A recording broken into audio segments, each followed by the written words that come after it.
Bienvenidos a QR. Estamos en vivo por Bravo TV. Como decíamos con Juan Di Natale, es muy sencillo agarrar o tomar alguno de los fragmentos de toda la escena política en la Argentina en este tiempo y tratar de hacer de eso como la única verdad, digamos, ¿no? O por lo menos la única perspectiva. Y es muy complejo. Trataremos de encontrar las preguntas indicadas para este momento y a ver si juntos, casi les diría colectivamente, tratamos de entender un poco mejor la escena.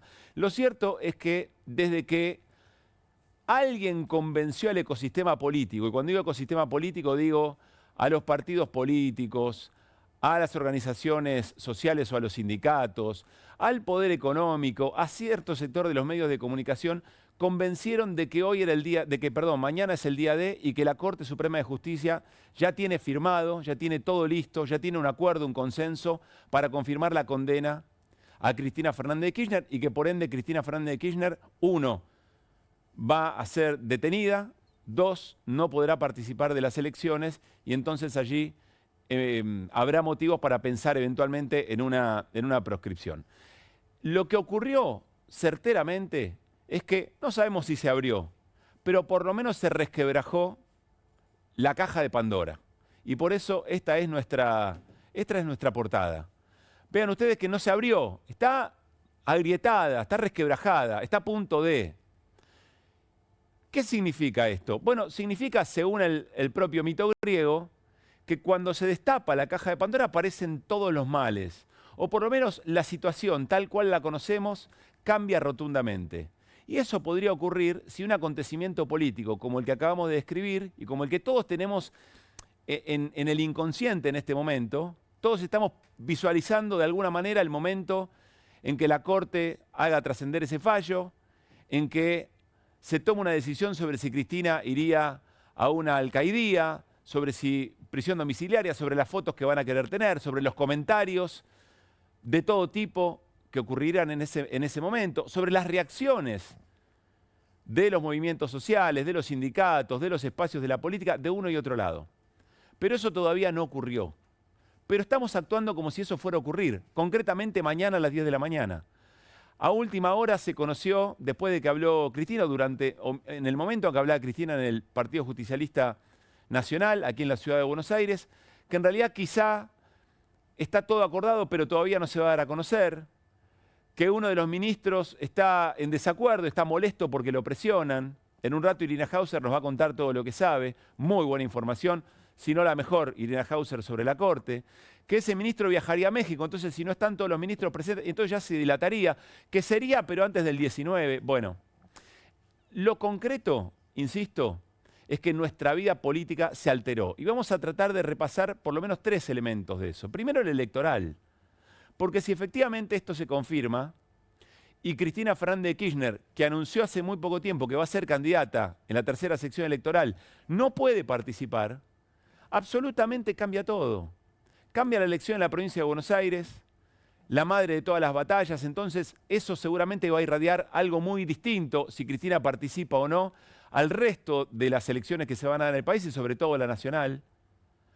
Cambia la lógica de la oposición, cambia la lógica del peronismo o del campo nacional y popular, porque bueno, sin Cristina en cancha hay que barajar y dar de nuevo. ¿Cómo son las estrategias? ¿Quién va?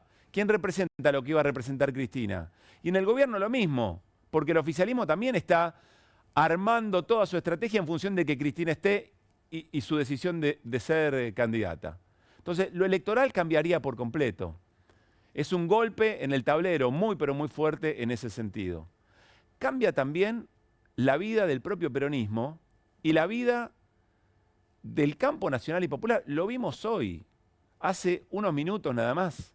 Cristina Fernández de Kirchner con toda la centralidad de la escena en una reunión en el PJ Nacional, insisto, que ya estaba prevista para reivindicar la resistencia peronista por los fusilamientos de José León Suárez en 1956, pero estaba Cristina en la centralidad, la expectativa por Cristina.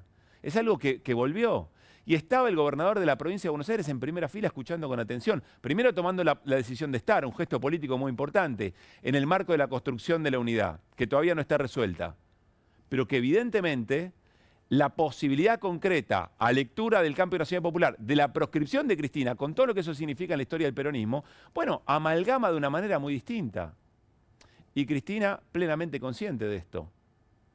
Ahora, en este segundo escenario, en el campo nacional y popular, a partir de esta caja de Pandora que se agrieta, también hay una responsabilidad. ¿Cómo utilizar la recuperación de la figura de Cristina, que se convierte de alguna manera en la razón de una reunión que estaba costando y mucho, y por obvias razones, porque digamos, si hay un 50% de la sociedad, es aleatorio lo que estoy diciendo.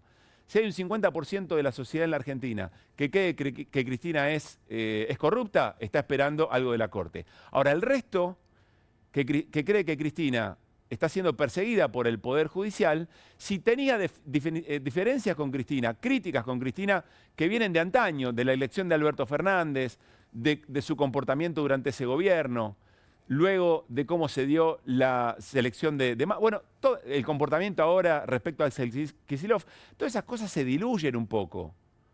Contradicciones primarias y secundarias. Lo más importante ahora es una líder como Cristina Fernández de Kirchner perseguida. Y entonces, ¿qué hace el campo nacional con eso? Tiene una responsabilidad enorme de cómo administrar otra vez esa centralidad, otra vez ese volumen muy importante que quizá estaba diluido. Por eso, Cristina entiende la escena y fíjense lo que dice respecto a las responsabilidades de esa unidad. Organizar y permitir, como lo hicimos, que en el 2015, cuando en aquella plaza los compañeros nos decían vamos a volver, y muchos no creíamos, muchos no creían, nosotros creíamos, muchos no creían, pudimos darnos una estrategia de construcción. Esto también requiere, ojo, desprendimiento personales, porque la unidad, siempre y cuando el primero sea yo, así no se construye la unidad. La unidad se construye, no importa quién sea el primero o la primera, sino que sea una unidad que asegure la construcción de la victoria, como lo hicimos.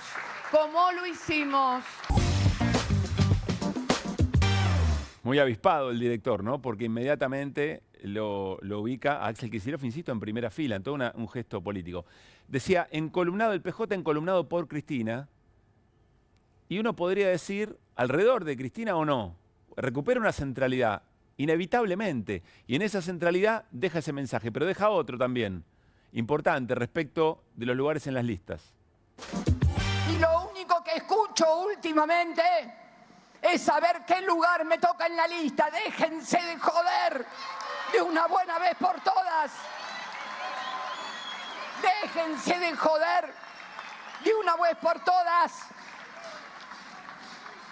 Si todos o casi todos y todas han llegado en un proyecto político que nació y se parió allá por el 2003. Néstor fue un hijo de la crisis del 2001. Fue el hijo de la explosión de la convertibilidad. El peronismo debe estar atento, escuchar lo que está pasando, porque esto finalmente va a terminar también en una gran crisis. No hay posibilidades de final feliz. Desde ya Cristina hace otra vez un diagnóstico del modelo económico, del modelo social y político del gobierno de Javier Milei, pero alrededor de eso, bueno, ofrece su mirada respecto de cómo debería forjarse esa unidad o eventualmente cuál es el sentido de la oposición política en este momento. En este tramo, dijimos, hay una suerte de reunificación a partir de la persecución a Cristina o de la interpretación de la persecución a Cristina, hay una reunificación dentro del campo nacional, hay una responsabilidad sobre cómo manejar nuevamente esa acumulación y también de lo que pueda pasar en la calle. Vamos a hablar con Hugo Yasky, ya está con nosotros, secretario general de la CTA. ¿Por qué? Bueno, porque alguien podrá decir, che, otra vez lo de si la tocan a Cristina, qué quilombo se va a dar, pero ¿cuál es ese quilombo en concreto? ¿Habrá una movilización el primer día? ¿Habrá solidaridad internacional? ¿Habrá en algunos sindicatos algún paro? ¿Y el cuarto día cómo es? ¿Y el quinto día cómo es? Si efectivamente le encarcela a Cristina. Ahí hay responsabilidades, ahí hay cosas para preguntarse, para tratar de indagar a ver de qué se trata aquello de si la tocan a Cristina en un escenario completamente distinto, porque ahora gobierna Milei hace 1 año y medio. Y el plan económico y el ser oposición implica efectivamente otra cosa. Bueno, y finalmente, ¿quién tiene la pelota? Tercer elemento de esta caja de Pandora que se está resquebrajando, que es la Corte, que es el Poder Judicial. Porque cuando alguien se mete en una encrucijada, cuando alguien se mete en un conflicto, siempre tiene que tener muy en claro cómo sale de ahí. Y no está clara la salida de la Corte. Todos están mirando a la Corte. ¿Qué va a hacer la Corte?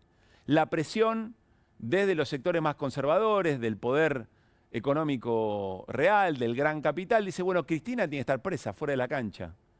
Y la Corte ya decidió, es cuestión de tiempo. Entonces la Corte, que algo habrá hecho también, ¿no? Para que, con alguien habrá hablado algún ministro de la Corte, para que esa información se conozca de la manera en que se conoció. Volvemos a la teoría, todo es verdad.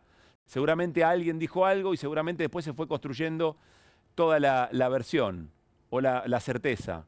Pero ¿la Corte qué va a hacer? Porque si la Corte no decide pronto, lo que Joaquín Morales Solá le decía en varias editoriales tiempo atrás, habrá perdido la oportunidad, recaerá sobre su espalda la posibilidad de que una corrupta como Cristina vuelva a ser candidata y eventualmente gane. Y esté viva en la política argentina y la política argentina vuelva a girar alrededor de una figura tan concreta. Ahora, si la Corte efectivamente decide condenar a Cristina, con lo grosera que es la escena, con causas que ha tenido años sin definir y muy importantes, por ejemplo, el decreto 70, que prácticamente es una reforma constitucional y lo tiene la Corte y no dice nada. Y no hay rumores sobre que está a punto de decidir ni nada que se le parezca. Si la Corte lo hace además sobre una causa tan grosera como la de propia de vialidad, entonces la Corte queda señalada también como haber jugado políticamente para proscribir a una dirigente política y para inclinar la cancha. Eso es un problema también, muy serio. Genera un efecto muy pero muy complejo. De alguna manera, también lo decía Cristina en este tramo. Ahora ya no son necesarios los golpes de Estado, ya no es necesario instrumentar a las Fuerzas Armadas en un partido militar. Ahora han cambiado de partido y es el partido judicial. Es un PJ también, no este que está acá, obviamente. Es el PJ judicial, digamos, ¿no? El que ya no los mandan a Panamá, a las escuelas de las Américas, a aprender a ver cómo se reprime o se organiza la represión, sino los mandan a cursos de derecho en Miami, en Washington, etcétera, etcétera. Pero es eso. Y bastó que hace una semana anunciáramos una candidatura para que, como explicaba el otro día en Corrientes, se desataran los demonios. ¿Por qué? Porque este modelo tiene fecha de vencimiento, este modelo se agota. Uno se sigue preguntando si en realidad quien adelanta el movimiento es Cristina, a sabiendas de que se estaba construyendo esta certeza de que iba a salir la condena. Y entonces el peso sobre la Corte iba a ser mayor. Jugada estratégica muy inteligente, eventualmente, pero es una anécdota. Porque el desafío que tenemos entre manos es tratar de pensar más allá de Cristina. El desafío que tenemos entre manos es tratar de pensar más allá de esta elección, más allá de la próxima elección, del corto y el mediano plazo, porque en el largo plazo lo que se consolidaría, en función de lo que dice Cristina, en este último tramo, es la imposibilidad de confiar en uno de los poderes del Estado, es en la imposibilidad de confiar en el Poder Judicial, la imposibilidad de confiar en el árbitro que decide de los conflictos que tenemos como sociedad, quién dirime, quién tiene la última palabra, porque si no le creemos a ese árbitro, porque si en realidad no hay que hacer las cosas de tal manera como para convencer al otro de que tenemos razón, o a la sociedad, si la política no tiene que hacer un esfuerzo para convencer a la sociedad de que su modelo de país es el mejor, y en realidad hay que acumular poder para poder presionar de mejor manera al Poder Judicial para que incline la balanza, para que incline la cancha, es un problema muy importante para la convivencia democrática. Porque ya el otro no será un adversario, será un enemigo. Y eso es lo que estamos viviendo de hace mucho tiempo. Cristina habló hoy de las falsas dicotomías, de los falsos enfrentamientos. De alguna manera intenta hablarle a todos los sectores de la sociedad para tratar de representarlos y darse cuenta que la grieta no es nueva, no es desde la recuperación de la democracia acá, ni siquiera desde cuando comenzó el kirchnerismo, si es que viene mucho más atrás. Que es la idea de la construcción de que el otro no es un adversario político, es alguien a aniquilar. Ahora vamos a volver sobre eso. Pero es muy importante, porque si no se confía en el Poder Judicial para administrar esa tensión, entonces es fratricida. Es un todos contra todos, que de ninguna manera termina bien. Y cuando se agudizan las contradicciones, cuando cada vez es peor la convivencia y cada vez es peor la calidad de vida de la gente, todo se vuelve más sanguinario. Todo se extrema. No hay límite para eso. Y ese es el verdadero problema que tenemos enfrente. En un contexto y en un clima muy raro, muy turbio, donde pasan cosas que no creíamos que iban a volver a pasar. No para meternos ahora en detalle, en un rato lo va a hacer Irina, pero lo que ocurrió con Juan Grabois el fin de semana, la detención por tratar de defender un espacio histórico, un edificio histórico, es muy grave. Juan Grabois fue detenido, pero presten atención a lo que decía hoy Juan Grabois, cuando tuvo en sus manos lo que dijo el juez que entendía en la causa. No la policía, no el gobierno, el juez, el que tiene que definir cómo se resuelve, como decíamos recién, un conflicto. Escuchen con atención.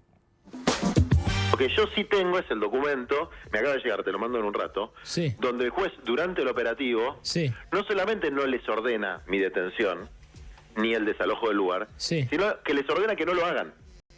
Les ordena que no lo hagan. Entonces la orden de Bullrich y de Milei de meterte preso a vos, que termina ligándola de rebote, pobre Valentín también, es una orden que iba en contra de lo que ordenaba el juez hacer en ese contexto. Exactamente. Ahora, exactamente. El juez le hace la consulta a la policía, obviamente no creo que lo haya llamado Milei al juez. Entonces, como era un operativo policial, el juez responde más o menos conforme a derecho. Pero entonces, perdón, ¿no le cabe al comisario Rolle, a la jerarquía de la Policía Federal, alguna sanción? Pues al comisario, a la ministra, al presidente. Pero a ver, en la Argentina es joda. El presidente Milei y su hermana Karina, valijera de la criptoestafa de la que nosotros somos querellantes y nos está yendo muy bien en la querella, hasta que desde luego el poder defina otra cosa, porque el poder judicial acá anda por los carriles de la normalidad hasta que le meten una valija con guita, sí, o le meten una pistola en la cabeza, que es un aprete mafioso también de la CIDE, entonces ahí cambian la decisión. Insisto que ahora lo vamos a ver en detalle con Irina Hauser, pero a ver si se entiende lo que dice Juan Grabois. El juez, el árbitro, el que tiene que decir esto se hace así, esto se hace asá, estas son las reglas, el juez no ordena ni el desalojo del edificio ni la detención de Grabois. ¿Quién lo ordena? El Poder Ejecutivo. Como lo confesó el jefe de la policía. Me lo pide Patricia Bullrich porque es una orden del presidente. El Poder Ejecutivo toma la decisión de detener a alguien. No es grave, es gravísimo. Y entonces Juan Grabois dice, como Argentina es joda, y ese es el problema. Ese es el largo plazo. Que no puede valer todo. Que no puede desaparecer, no puede haber mitad de la gente que crea que el Poder Judicial no es justo, que la justicia no es ciega. Y ahí aparece con mucha importancia Pablo Abeluto, ex ministro de Cultura del gobierno de Mauricio Macri. Nadie podría decirle a Pablo Abeluto que se afiló la cámpora, ni que es peronista, ni que no tiene cierta animadversión política respecto del kirchnerismo, nadie lo podría decir. Pero sin embargo, tiene la lucidez suficiente, la honestidad intelectual suficiente, yo diría la preocupación suficiente para hacer esta caracterización. Lo de Cristina me provoca una enorme tristeza y un enorme dolor. Yo no sé si Cristina, porque tenemos un sistema judicial que no nos deja tranquilos. Cuando los militares fueron juzgados por la Cámara Federal, en el juicio de las juntas, todos, unánimemente, o una inmensísima mayoría de los argentinos, creímos que esas sentencias habían estado fundamentadas. porque habíamos escuchado los testimonios de las personas a lo largo de todo ese proceso. Entre paréntesis hay una cuenta que recomiendo que está siguiendo todos los días, día por día, el juicio de las juntas, lo que pasaba, lo que se decía. Pensá que yo tenía 20 años en ese momento, que es como lo mejor que te puede pasar a los 20 años es que te toque vivir una experiencia histórica como esa. La segunda cosa es que, por lo tanto, si Cristina es condenada, una parte de la sociedad que existe va a sentir que está siendo proscripta. Y si no es condenada, otra parte de la sociedad va a sentir que no hay justicia en la Argentina, no sé qué. Bueno, así es invivible. Un país así es invivible. Es inconvivible, digo, no sé si existe la palabra. Bueno, si existe o no, ex-ministro de Cultura, pero está claro lo que quiere decir, no se puede convivir. Lo que les decíamos en varios programas anteriores de QR cuando estábamos frente a esta escena. No hay convivencia democrática, eso es lo que ocurre. No hay posibilidad de convivencia democrática si no confiamos en el Poder Judicial. Y sobre todo en un contexto... El Poder Judicial no lo inventó Milei, este Poder Judicial. El Poder Judicial en sí mismo hizo de todo para llegar a este lugar. Y la política también. Es más, el campo nacional y popular también hizo de todo porque tuvo la oportunidad en su momento para poder modificar el Poder Judicial, para tratar de sanearlo de alguna manera, y no lo hizo cuando lo tuvo a tiro. Razones muchas, que en algún momento sería interesante conocer de fondo, pero no ocurrió.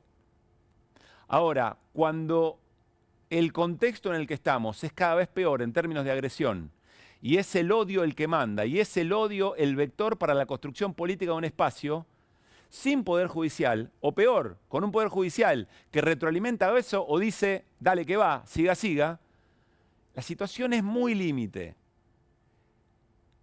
Y es difícil expresar lo límite en lo límite de la situación en la que estamos. Hay alguien, el gobierno se esmera por dejárnoslo en claro. Agustín Laje es una suerte, diría Gramsci, de intelectual orgánico, del libertarismo, de la libertad avanza. Escribe los libretos, da letra, construye los conceptos, construye las imágenes de este gobierno. No él solo, pero es un jugador muy importante. Presten atención para ver la gravedad y el límite en el que estamos jugando a todo esto y lo deteriorada que está la democracia.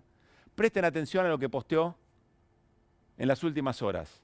¿Por qué seguimos fingiendo que es posible convivir con los zurdos? No es posible. Ellos odian la vida, la libertad y la propiedad. Ellos son destrucción, caos y empobrecimiento. No son conciudadanos, son enemigos. Es hora de asumirlo. ¿Qué quiere decir es hora de asumirlo? ¿Qué es lo que hay que hacer si lo asumimos? Está muy vinculado a Milei diciendo la gente no odia lo suficiente a los periodistas, pero el ejercicio que tratamos de hacer en QR es la gente no odia lo suficiente. Ese es el mensaje. Hoy se hizo un ejercicio muy interesante. Se reemplazó zurdos, ya lo habíamos mencionado aquí en QR, se reemplazó zurdos por judíos. Entonces le damos de vuelta la frase. ¿Por qué seguimos fingiendo que es posible convivir con los judíos? Imagínense esa escena. Nadie podría decir, nadie lo toleraría eso, pero eso en algún momento existió. Eso pasó. Se logró empatizar a un sector muy importante de la sociedad con que había personas que pensaban de determinada manera con la que no era posible convivir y que eran enemigos y que había que combatirlos y que había que odiarlos. Entonces, este es el contexto, este es el clima en el que el Poder Judicial llega a una escena, mañana, 10 de la mañana, en que si toma una decisión generará determinado tipo de acontecimiento político muy fuerte, de mucho impacto, y si no lo toma también. Mañana, la semana que viene, la fecha clave es el 19 de julio, que es cuando se inscriben las candidaturas. En esa escena estamos. Da la sensación que no todos lo perciben de la misma manera, o que eventualmente la gravedad gira alrededor de un nombre propio o de una elección en particular. No, es mucho más grave que eso. Es mucho más grave que eso. Nuestro desafío, nos parece, en QR, es alertar sobre esto, tratar de conectar con aquellos que piensan distinto o que vienen pensando distinto las cosas en la Argentina, pero que tienen todavía un resto de humanidad, un resto de empatía por el otro, un resto de respeto por la democracia y sobre todo afilar muy bien las preguntas que le hacemos a la escena. Y que cada uno se haga responsable de las acciones de aquí en adelante, porque de eso depende muy buena parte de nuestra convivencia pacífica, de la salud de nuestra democracia o de lo que queda de ella. Arrancamos QR con las voces del día.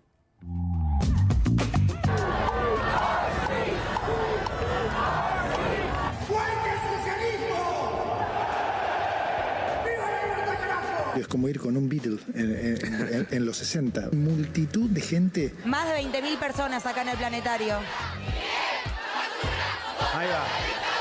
Hay un filósofo que dijo, no empecemos con las proscripciones porque si no se muere la democracia. El Poder Judicial se está reservando para sí mismo la capacidad de decir quién puede gobernar y quién no. Y comenzaron a pedir desde todos lados que me metan presa. Todo esto con editoriales que dicen, ay no, está acabada, acorralada. Pero ¿y si estoy tan así? ¿Por qué no me dejan competir y entonces me derrotan políticamente? A ver, mirá cómo tiemblo.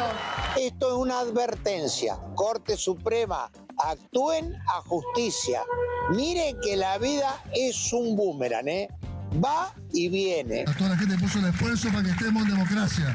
Y aguante la renovación y arriba Misiones. De ninguna manera se lo puede culpar a una persona por defender su legítima defensa. Ahora, ¿qué acaba de decir el fiscal? La verdad que estoy indignada con el fiscal. El aplauso lo vamos a escuchar. Van cerrando los colegas, primero porque no se vende. Si bajan las ventas en los supermercados, imagínate en los kioscos, ¿no? La empresa obtuvo ganancias de 95 millones de dólares y que ahora nos echen. Hay una decisión irrevocable. El que toma va preso. Le agradezco mucho a Patricia Bullrich la posibilidad de esta experiencia. La forma en la que trabaja el personal de seguridad es inhumana. Si hoy se va un oncólogo del hospital, no es que tocas un botón y aparece otro. Tener un gobierno que por todas las vertientes denosta, descuida, el esfuerzo es ir convidándonos a una confluencia de cómo vamos a dar respuesta a esto, cómo vamos a salir. La situación del Garraham es tremenda y hay que ponerle el ojo ahí, la atención. Miren cómo está la situación y cuando haya que meter el papelito en la urna, piensen en eso.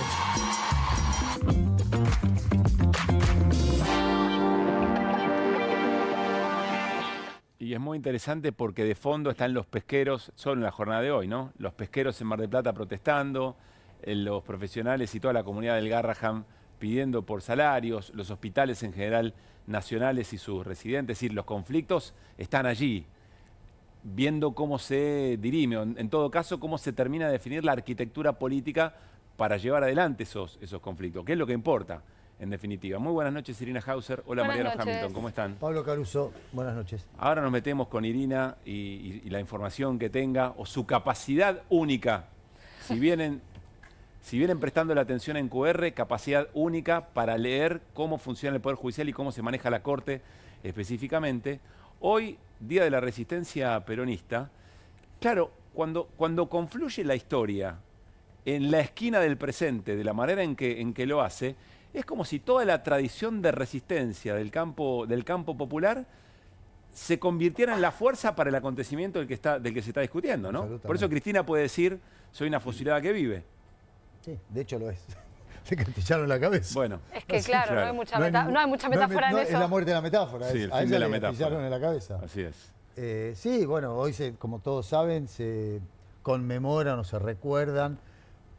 En realidad el 10 fueron los fusilamientos, el 9 fue el levantamiento o el presunto levantamiento, porque nunca llegó a levantamiento.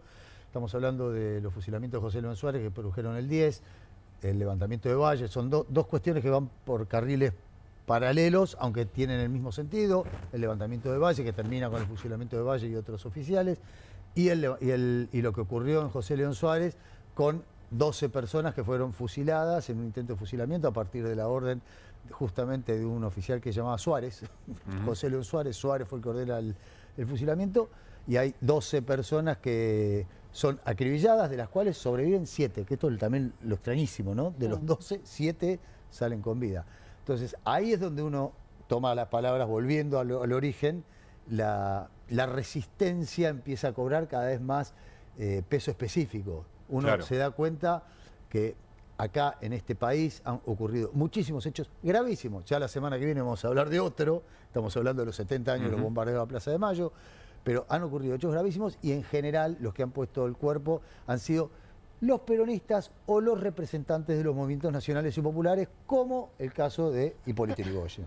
Vamos a escuchar el momento en que Cristina Fernández de Kirchner decía: soy una fusilada que vive. Por eso estoy sentada acá. Porque yo soy una fusilada que vive, en definitiva. Soy una fusilada que vive. Soy una fusilada que vive. Realmente. Y no me va a alcanzar la vida para agradecerle a Dios esto, ¿no? Esto de estar viva. Enseguida se suma Hugo Yasky, enseguida viene Leo Grosso, que tuvo mucho que ver con que en el Partido Justicialista, 69 años después, hubiera un acto de estas características por los fusilados de José León Suárez. Irina, información. Yo insisto, Irina Hausa nos viene diciendo: che, guarda, me parece que están comiendo una curva, me parece que están dando por certeza algo que es operación, la Corte no funciona de esa manera, es información y es capacidad de lectura. Irina, seguís insistiendo con lo mismo, mañana no va a pasar nada. Insisto con lo mismo, estimo que mañana no va a pasar nada. También vuelvo a decir, la Corte te puede dar una sorpresa. De hecho, hay un columnista en el diario Clarín, Daniel Santoro, que utiliza esa palabra, la palabra sorpresa, porque evidentemente alguien se la ha dicho en la Corte, ¿no? Que van a utilizar el factor sorpresa con este tema. Hasta ahora han sido, por lo menos, tanto los medios, un grupo de medios, ¿no?, como algunas versiones que hacen circular desde adentro de la Corte, bastante eficaces en instalar la idea de que va a haber una sentencia adversa y que Cristina va a quedar... El entorno de Cristina incluido. Detenida. El entorno de Cristina incluido, bueno, con todo motivo también, ¿eh? Ahora, esto no quiere decir, porque ya el viernes escuchamos, sale hoy, sale hoy, sale hoy. La semana pasada también había habido mensajes. Bueno, y yo todas las veces te dije no va a salir hoy. Y también me atrevo a decirte que... Atención. Es casi imposible que salga mañana. Y te diría que es casi imposible que salga esta semana. ¿Por qué? ¿En qué fundamentas eso? Es muy importante lo que estás diciendo, tu lectura. ¿Por qué? Bueno, primero que... bueno, Carlos Rosenkrantz, que es un poco el que viene planteando algunas discrepancias... Lo venís diciendo hace 2 semanas. Sí, hace más. O más. No va a estar el jueves y viernes, se pidió una licencia. Cosa que a Ricardo Lorenzetti le pone los nervios de punta, ¿eh? Y hay como unas roscas internas que acentúan las habituales. Hay algo que pasa en esta Corte que no ha ocurrido con otras composiciones de la Corte anterior, que es que las internas están a la vista. Las exhiben ellos mismos. Es una guerra y este caso está atravesado por esa guerra también, ¿no? Y por eso venimos diciendo, el primero que puso la marca diciendo esto tiene que salir antes de que se presenten las listas y demás, fue Ricardo Lorenzetti, apurando a los demás, marcándole... Eso generó la recusación de Cristina. Eso generó la recusación de Cristina. Que fue rechazada, ¿no? Por él mismo. Rechazada por el propio Lorenzetti y por los otros dos. Que ellos utilizan esto también para decir, bueno, ojo que estamos trabajando, no es que no estamos haciendo nada. Ese es el guiño a los medios que le dicen hagan algo, ¿no? Y entonces se le da relevancia a cosas que son meramente habituales. Relevancia a minucias, ¿me entendés? Para decir hoy, para que te des una idea, hoy pasó algo dentro de la Corte que habitualmente no es una noticia. El secretario penal, Diego Seitún, terminó de hacer su proyecto, que aparentemente es el famoso 280, el proyecto para proponer una solución a este caso a los 3 supremos. Y alguien dijo, en este momento se está redactando el fundamento. Bueno, claro, se traduce como, mirá qué enorme lo que está pasando. Bueno, a última hora hoy volví a hablar con alguien de la Corte que me decía... Esto es un insumo interno de la Corte, no quiere decir que los jueces hagan lo que dice esto.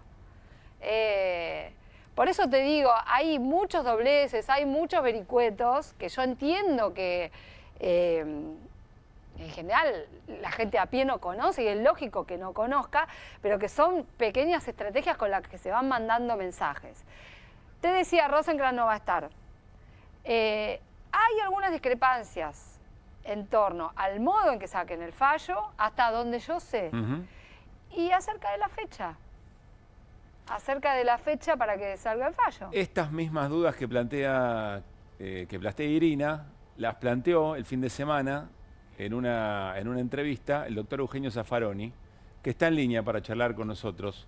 Eugenio, ¿cómo le va? Pablo Caruso, Irina Hauser, Mariano Hamilton en QR, los saludamos. ¿Cómo está? ¿Qué tal? Muy bien, ¿cómo andan? Me imagino que la estaba escuchando Irina. Sí. Irina viene planteando hace mucho tiempo, cuidado con no comerse algunas curvas o creer que las cosas son siempre lineales, y cómo se van dando las informaciones dentro de una corte muy característica, esta corte, dice Irina, con muchas intrigas hacia adentro. Y algo, Eugenio, usted sugirió que Rosenkrantz no estaba muy cómodo con esto. ¿Por qué dijo eso? ¿Con qué información? Una versión que Rosenkrantz estaría de acuerdo en que se tramite la causa, se le abra la causa y se tramite. No nos olvidemos que en algún momento, cuando las irregularidades, no hacer caso omiso de los peritajes y cosas por el estilo, llegó a la Corte dijo que lo iba a resolver en su momento. Bueno, en su momento no es un certiorari, en su momento no es un 280 que dice no me interesa, ¿no? En definitiva, el certiorari dice no me interesa el caso. No me interesa el caso y por ende no lo tomo y queda firme. Eso no es tratar el caso, ¿no? Por un lado. Por otro lado, hay algo que yo no creo que mañana pase nada. No sé, este triunvirato supremo, este tercer triunvirato que tenemos es muy particular, ¿no? Por ahí no responde a lo que fueron las tradiciones de la Corte.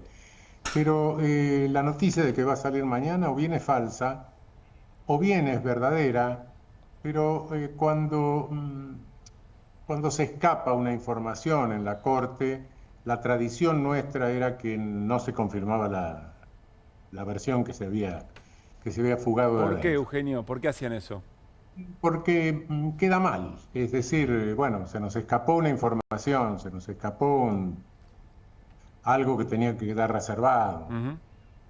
Normalmente no lo hacíamos. Pero bueno, como esta Corte es tan particular, este triunvirato es muy particular, no sé lo que puede suceder. Y también hay otro factor que me llama la atención, que en una de esas, alguien en el gobierno, tienen pocas neuronas, pero de repente por ahí le hacen sinarquia, ¿no? Y alguien se tiene que dar cuenta de que esto victimiza a Cristina. Y esa victimización tiene unos efectos muy considerables. Es decir, de alguna manera cohesiona. No sé, creo que a alguien le puede pasar esto por la cabeza y decir, no, mejor dejemos que compita y tratemos de ganar. Bueno, pero eso implicaría que el Poder Ejecutivo tiene capacidad de presionar a otro poder del Estado. Sería un problema. No me cabe la menor duda de eso. No, de eso no tengo dudas. Por otra parte, sí es cierto que tampoco estamos del todo seguros de que los tres, el triunvirato, esté por unanimidad en un certiorari, ¿no? Como decían hace un momento, estaba escuchando, los tres integrantes del triunvirato, ninguno fue juez. Y por ende hay algo que, bueno, la burocracia judicial tiene muchos inconvenientes, entre otros que la gente llega a creerse el poder que no tiene, pero tiene algunas ventajas. Y una de las ventajas es que enseña a cuidar la imagen de la función. Esta gente no tiene ese entrenamiento y entonces se pelean entre ellos, salen las discusiones, las reyertas salen en público, se hacen por escrito. Es decir, esto no ha pasado nunca, ¿no? Bueno, primero, en el mundo no existe ningún Tribunal Supremo de tres. Y en segundo término, tampoco en estas condiciones, ¿no? Eugenio. No sé qué va a suceder. Hay una señal, que sí es una señal de que la van a inhabilitar a Cristina, que fue la forma en que in limine rechazaron la recusación de Lorenzetti. ¿Por qué es una señal? Es una señal porque un rechazo in limine de una recusación se hace solo cuando es muy ostensible que la recusación tiene por objeto dilatar. Y en segundo término tampoco es una causa común, ¿no? Es una causa que, bueno, merecería un trámite. Bien. Es decir, bueno, vamos a sacar un escollo del camino. Pero bueno, puede haber una actitud esquizofrénica. Por un lado mandar el mensaje y después hacer otra cosa. No lo sé. Pero no creo que mañana salga nada, ¿no? Por lo menos, si se mantiene esa cosa habitual de la Corte, no creo que sea mañana. Eugenio Irina Hauser tiene pregunta. ¿Qué tal? Sí. Raúl, buenas noches. Recién decías que justamente que la Corte debería analizar este caso, ¿no?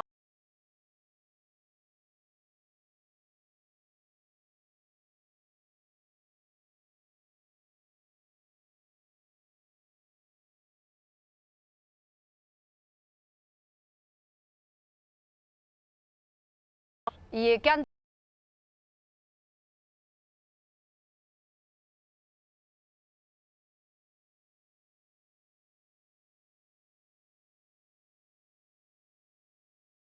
antecedentes por ahí?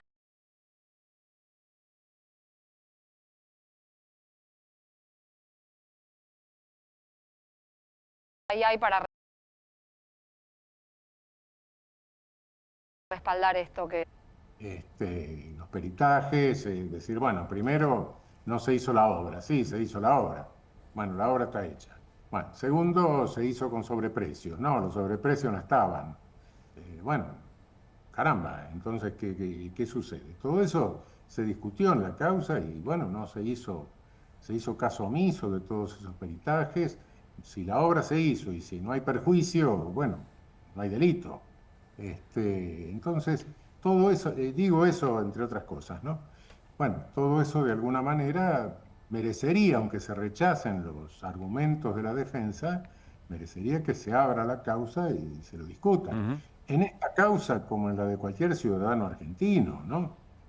Cuidado, decir no me interesa, decir, bueno, un 280, decir no me interesa la causa. Bueno, ¿dónde quedan nuestros derechos, no? Ese es el asunto, ¿no? Mariano. Cristina, cualquier ciudadano argentino, ¿eh? Zaffaroni, ¿qué tal? Buenas noches. ¿Qué tal? Esto más que nada le hago una cuestión de, no sé si técnica o de estilo, o sea, no lo tengo muy claro. Una causa de la trascendencia institucional que tiene la condena de Cristina Fernández, la confirmación de la condena de Cristina Fernández de Kirchner, ¿puede salir si no hay unanimidad? ¿Por un 2-1? O sea, ¿no sería una señal malísima de una corte de 3? No, es que no puede, necesita la mayoría de 3. Porque la corte formalmente es de 5, solo que hay 2 vacantes. Claro. Necesita mayoría de 3. Si uno de los 3 no está de acuerdo, tendrán que integrar la corte con 2 presidentes de Cámara, en fin. Por eso le preguntaba, porque no lo tenía muy claro. No, eso es así. A ver, Eugenio, una última pregunta, y voy a citar a Pablo Belluto, que es ministro de Cultura de Macri, que decía, acá tenemos un problema muy serio, porque si la Corte dice una cosa, habrá la mitad de la Argentina que cree que la Corte juega políticamente y avala la proscripción de Cristina. Pero si no lo hace, la otra mitad del país va a creer que la Corte dejó jugar a una corrupta en la política. ¿Qué problema nos trae eso en términos de convivencia democrática, más allá de Cristina y más allá de esta elección puntual? Mire, el problema es que si la proscriben a Cristina, ¿cuál es la imagen que tendría este régimen en el mundo? Presa o detenida en arresto domiciliario, lo que sea, la presidenta del partido opositor. ¿Qué clase de democracia es esta? ¿Qué imagen se le vende al mundo? En principio. Y en segundo término, insisto, la victimización de Cristina, cuidado que aglutina. No sé. Puede ser que alguien en el Ejecutivo se le ocurra pensar esto. Yo lo pensaría, ¿no? Es un paso cuyas consecuencias últimas son imprevisibles. Doctor, gracias como siempre. Un gran abrazo. Al contrario, un abrazo. Que esté muy bien. Hola Hugo, ¿cómo estás? ¿Qué tal? Gracias por la invitación. Gracias Bien. por venir. ¿Cómo que pensamos en QR que diagnóstico estamos hasta la manija? Que el diagnóstico lo tenemos claro. Entonces la pregunta es por lo que viene. Pero aún así, ¿cómo caracterizás la escena esta noche de lunes con la expectativa de lo que puede ocurrir mañana, con lo que ocurrió recién en el PJ Nacional? No, me parece una escena dramática para los que hemos vivido en un país que pasó por un genocidio, que pasó por la proscripción del peronismo, y esto que decía Zaffaroni, cómo se explica a nuestros hijos, a nuestros alumnos, yo soy maestro, que el principal líder de la oposición, y además la figura que tiene mayor intención de voto, más que el propio Milei, hoy en la Argentina, puede estar preso y proscripto de por vida. Es decir, eso es una anomalía. Lo que pasa, Hugo, que depende del proceso judicial, porque si vos me decís, mirá, puede ser todo el líder de la oposición que fuera, pero tuvo un juicio justo y efectivamente fue corrupta, y bueno. Bueno, es que eso es lo que no pasó. Eso es lo que no pasó, y hoy yo lo decía en la reunión que tuvimos en el Partido Justicialista. Antes del acto. Antes del acto. Lula fue condenado y encarcelado. A Lula se le murió la mujer, se murió uno de sus nietos, no pudo estar acompañando a su familia, 2 años preso, y hoy es presidente de Brasil. Entonces, ¿cómo se vuelve de semejante anomalía? Y acá no hubo un juicio justo, acá no hubo una causa judicial transparente, aquí hay factores de poder, recordemos el agua escondido, el tour con los jueces, las presiones, cómo se digitó el armado de la Corte, cómo se digitó el armado de todo el estamento judicial de Comodoro Pi. Acá todo el mundo sabe que eso es una mugre, y hubo un juicio político a los miembros de la Corte que no avanzó más por las presiones y porque no pudimos después continuar con esa decisión, pero Hugo, nadie dijo... Ahora te voy a preguntar qué se habló en esa reunión y qué se decidió, pero me quiero detener en eso porque me parece importante. Te adelanto mi posición, quizás es bastante obvia, pero yo creo que fue muy irregular el juicio. Pero hay un sector de la sociedad muy importante que cree que el juicio está bien y que cree que Cristina es corrupta.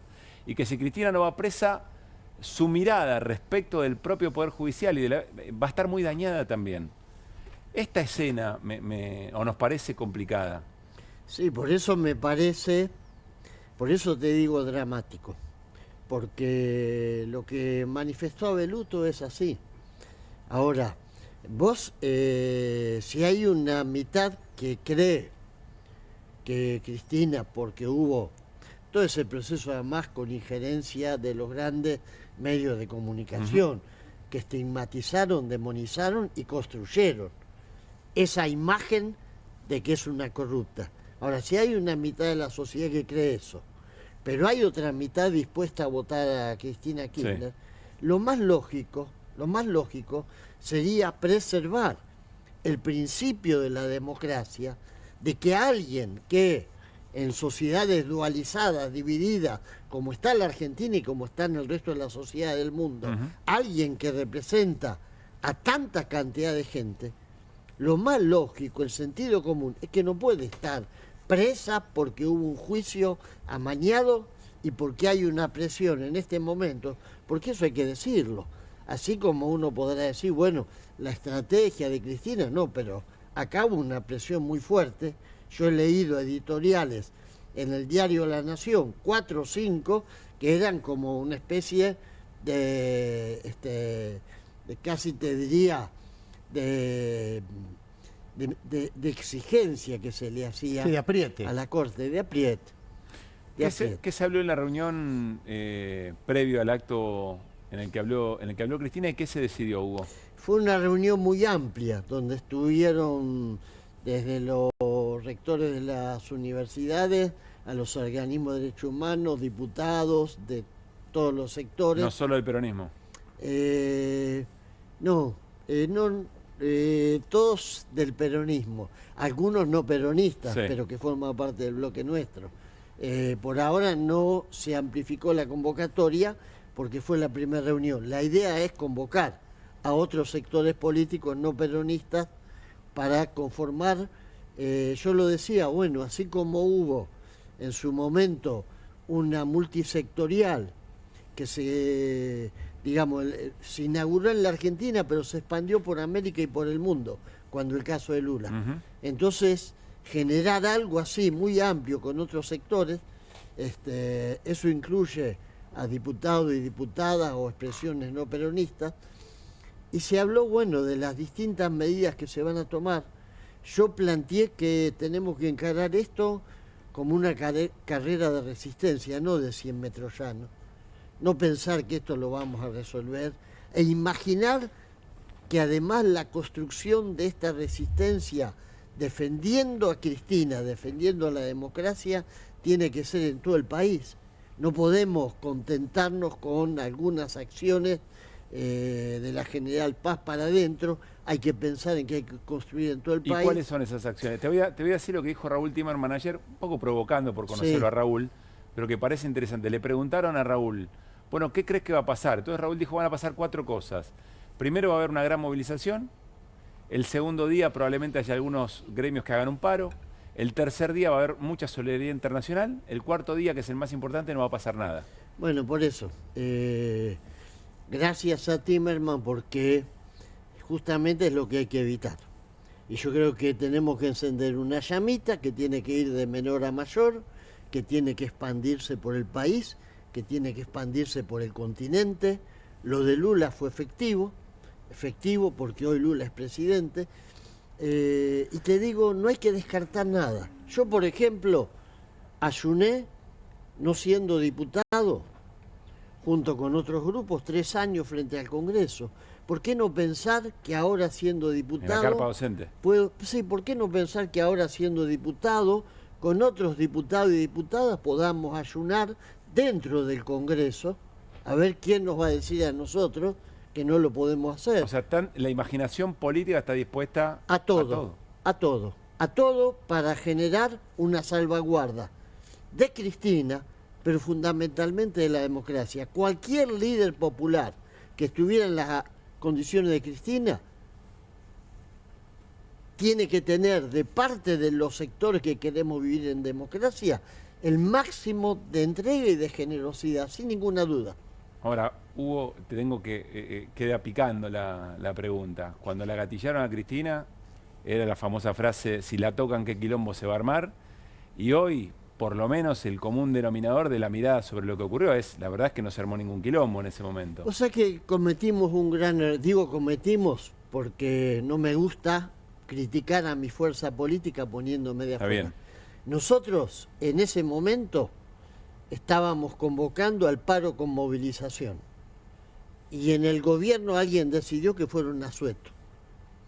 Eso pasó en el Rosariazo, cuando la CGT, las regionales de la CGT convocaban un paro, era un gobierno militar, convocaron a un asueto para parar el paro.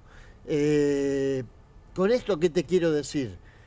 Nosotros ahora tenemos que hacer todo para que esta resistencia crezca. En aquel momento se tuvo miedo a que la resistencia y la respuesta popular pudiera expandirse y se la intentó frenar. Yo creo que no hay que vender espejitos de colores. La situación no es fácil, tenemos un pueblo castigado, descreído, lo están mostrando las elecciones que estamos viendo, la última de Misiones es clarísimo, la mitad no va a votar. No es fácil, pero creo que esta gente pateó un hormiguero que se pensaron que estaba muerto y ahora van a empezar a darse cuenta de que no está muerto. ¿Y vos decís, Hugo, que todos los que estuvieron en esa reunión hoy están dispuestos a todo? Están dispuestos, sí, y hay que actuar con inteligencia, porque cuando uno dice a todo es poner el máximo de inteligencia, el máximo de intensidad y comprometerse con coraje, sin pensar en lo que puede venir.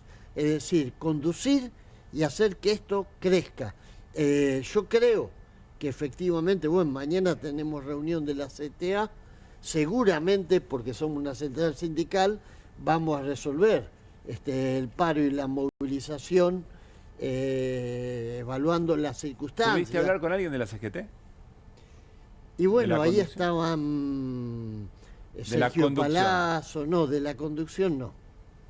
De la conducción no, espero, pero bueno, estuvo un compañero de la Juventud Sindical, el hijo de Maturana creo que es, estuvo un compañero pariente que es de las 62 organizaciones, es decir, son referentes que por ahí alientan la expectativa de que la CGT eventualmente pueda decidir algo. Mariano. Hugo, concretamente, ¿vos ves que hay voluntad política o voluntad de resistencia? O sea, pero concretamente, porque viste, ya nos hemos comido la curva varias veces desde el Movimiento Nacional y Popular, especialmente con Cristina, como decía Pablo, si la tocan a Cristina, qué quilombo se va a armar.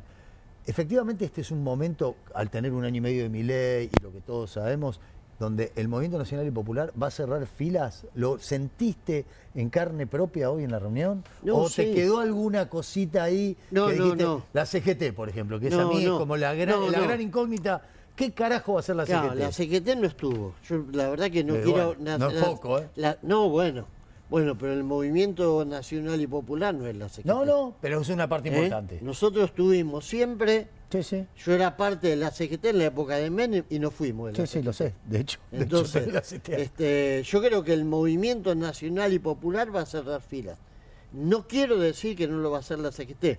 Tampoco te puedo decir lo va a hacer. Claro. Ahora, lo que vi hoy es voluntad de abroquelarse, voluntad de volver a revivir el compromiso para defender a Cristina, y hoy yo lo decía con todas las letras, acá hay que dejarse de hablar de las diferencias. El hecho de que haya estado hoy Axel sentado en primera fila, el gobernador de la provincia más importante y donde se va a dar en términos electorales la madre de todas las batallas, no es menor. Eso hay que valorarlo.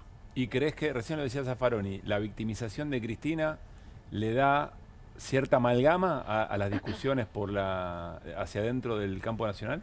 Y yo creo que nos obliga a cuestionarnos, sin que esto signifique que nadie quiera sacar partido de esto.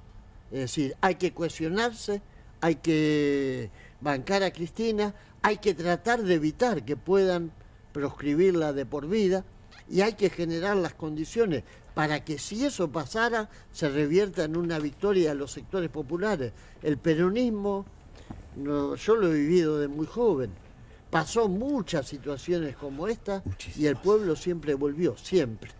Hugo, gracias por haber venido. Gracias. Irina, vamos a repasar algo que mencionaba Hugo recién. Sí. Que tiene que ver con las irregularidades de la causa vialidad, pero bajo esta consigna. Estamos en un momento en el que explicar cosas complejas parece ser mucho menos efectivo, eventualmente, que un mensaje en la red social X. Es decir, 140 caracteres alcanzan para emocionalmente establecer una certeza, una verdad, y parece haber mucho menos tiempo para explicar, por ejemplo, estas irregularidades.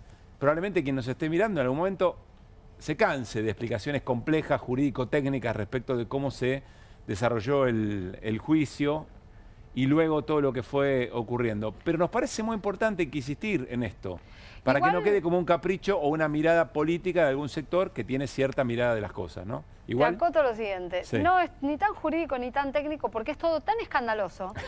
No, realmente. Y ¿sabes lo que percibo en estos últimos días? Que hay una mayor receptividad a escuchar qué es lo que pasó en este proceso judicial que mientras transcurría. Bien. Porque desde el momento que empezó el juicio oral por el caso Vialidad, que empezó mucho antes el caso Vialidad, estamos hablando año 2016, Con una absolución. Y bien vale recordar que el juez que tuvo la instrucción de esta causa, fue Julián Ercolini, uno de los jueces que viajó al Lago Escondido, invitado por el Grupo Clarín. Digo porque esto es una línea de conducta, así que si querés, hay que tomar ese punto de partida, ¿no? Bueno, vamos Ahora, a repasar. Y la Corte, en el inicio del juicio oral, también tuvo una responsabilidad, porque Cristina y otras defensas le decían, ojo que este juicio está por empezar sin pruebas. Nadie peritó las rutas que dicen que no se construyeron, o que se construyeron a medias, ¿Eso está mal? que hay ¿Se puede empezar un sobreprecios. juicio sin pruebas? ¿Y cómo haces un juicio sin pruebas? Te lo pregunto. Bueno, desconozco. el juicio se hizo sin pruebas. Vos preguntás cómo se hace mal. Como este. Se hace arbitrariamente.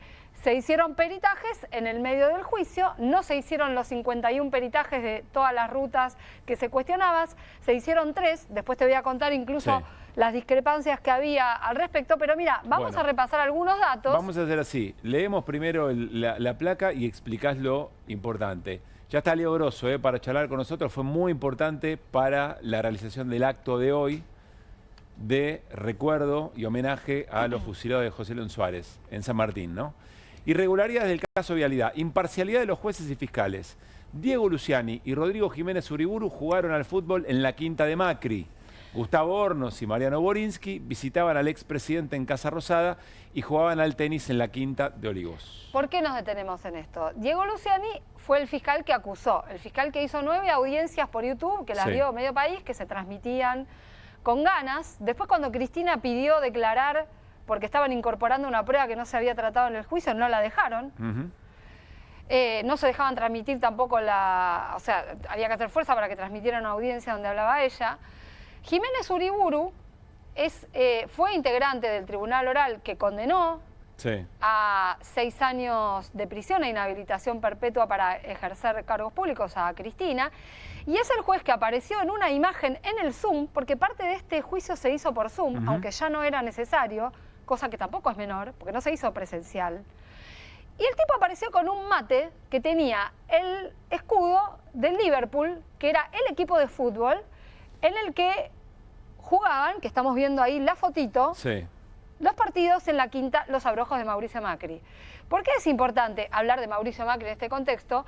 Porque durante todo el gobierno de Mauricio Macri se establecieron innumerables estrategias, por un lado para condicionar al Poder Judicial y por otro lado para perseguir al kirchnerismo básicamente. Bien. Y de hecho se desarrolló la famosa doctrina de Ursun por la cual se metió preso a más de 70 personas. Acá hay algo muy de esquina para plantear también, ¿no? Hay que hacerse una pregunta con suma honestidad intelectual.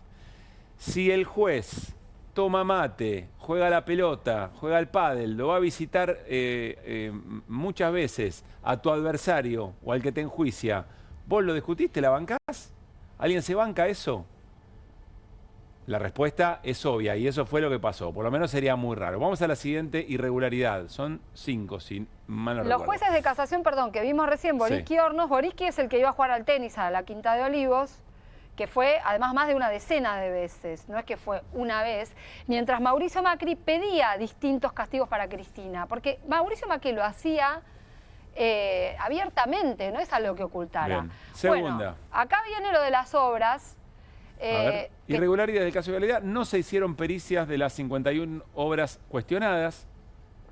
Solo se hicieron pericias sobre 3 que no fueron pedidas por los fiscales y que terminaron con conclusiones contradictorias.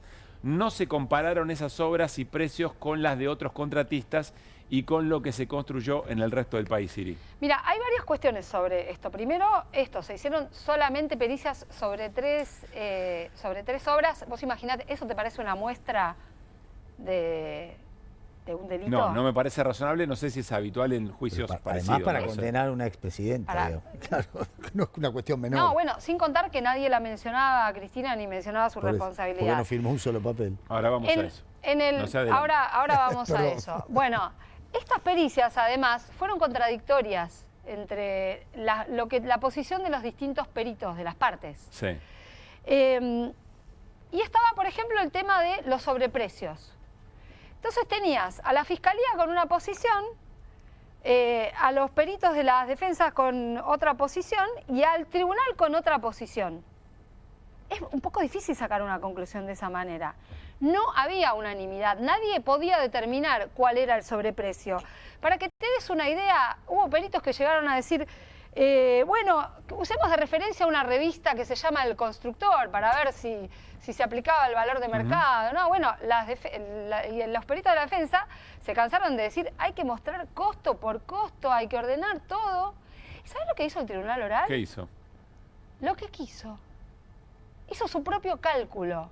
Hizo un cálculo que nadie sabe en qué está basado y calculó un perjuicio al Estado de 85.000 millones de pesos que no está explicado en ningún lado O sea, ninguna de las pericias den eso. No, ni siquiera eso. ¿Me entendés por qué es escandaloso? Bien. Vamos a la siguiente irregularidad. Un disparate total.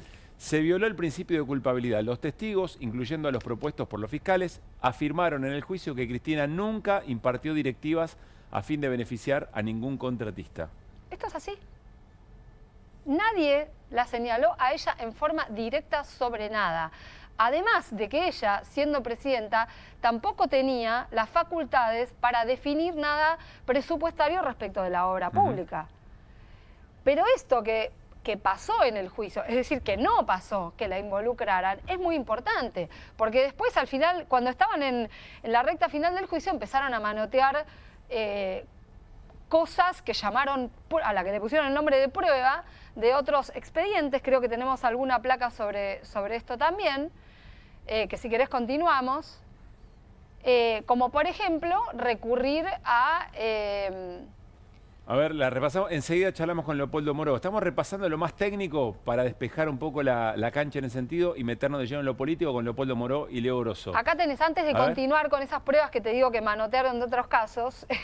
Cristina no tenía atribuciones respecto de las obras, fueron votadas en el presupuesto nacional por el Congreso, el financiamiento estuvo a cargo de Vialidad Nacional, un ente autárquico, y las obras fueron licitadas, adjudicadas y controladas por Santa Cruz. ¿Por qué esto es importante? Porque no sé a cuántos diputados citaron a indagatoria y procesaron a nadie. O sea, se supone que acá son responsables los que votaron. El Congreso validó esas obras, rubricó esas obras. ¿Votó el presupuesto? Votando el presupuesto, ¿Para qué era el claro. presupuesto? Claro, eso fue lo que sucedió. Te quiero agregar además a esto, que esta causa empieza con un informe de vialidad, cuando estaba a cargo Javier Iguacel, que supuestamente señalaba irregularidades, y el propio informe de vialidad decía, no, las obras que se pagaron están hechas, no encontramos ninguna irregularidad. Y el Poder Judicial que dice, no importa, vamos a hacer el juicio igual. Es así de literal lo que te estoy diciendo. Creo que tenemos una más. Sí, lo que yo te decía recién, que es que se usaron, por ejemplo, chats de otro juicio. Los fiscales usaron chat de otro juicio, fue cuando las audiencias del juicio ya habían terminado. Usaron los chats del juicio a José López, el de los bolsos, ¿no? Plantearon un operativo de limpiar todo entre Cristina y Báez. Los chats nunca se trataron en el juicio y los jueces le impidieron contestar. Bueno, estos chats... ¿No se puede usar evidencia de otro juicio? No, no se puede. No podés traerlo si no es parte de la causa. Y menos si a la víctima, bueno, también es víctima. Si a la acusada, en este caso, no la dejas defenderse de eso. O sea, tiene que tener la posibilidad de defenderse de qué se la están acusando. Pero más allá de eso, era una truchada total lo de los chats. Porque no es que había un chat de Cristina con José López arreglando que había que pagar, ni siquiera había de Lázaro Báez, era un representante de Austral Construcciones que en realidad le estaba reclamando que le paguen las obras.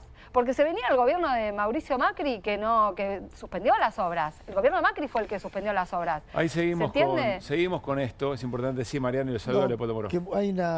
Hay un detalle que vos decís todo el tiempo, que el 50% de la sociedad cree que Cristina es culpable, el 50% de la sociedad cree que Cristina es inocente. Yo te digo una cosa, yo no tengo ninguna duda que el 100% de la sociedad sabe que esta causa es una causa política. Que no es una causa por corrupción. Hay un montón de gente que nos sigue todo el tiempo las alternativas de una causa. Te digo, si no es toda la Argentina, por ahí le pego en el palo. Pero digo, todo el mundo sabe que una presunta causa que se siguió por corrupción, porque esto es en definitiva el origen, es que hay una presidenta que ejerció y tuvo un caso de corrupción. Esto todo el mundo sabe que es una causa política, no hay ninguna duda, después de los jueces jugando al pádel, los jueces jugando al fútbol, las cosas que vos contás, que eso se sabe. Porque no es una cuestión que no se sabe. Hola Leopoldo, ¿cómo te va? Pablo Caruso y todo el equipo de QR, te saludamos. ¿Cómo estás?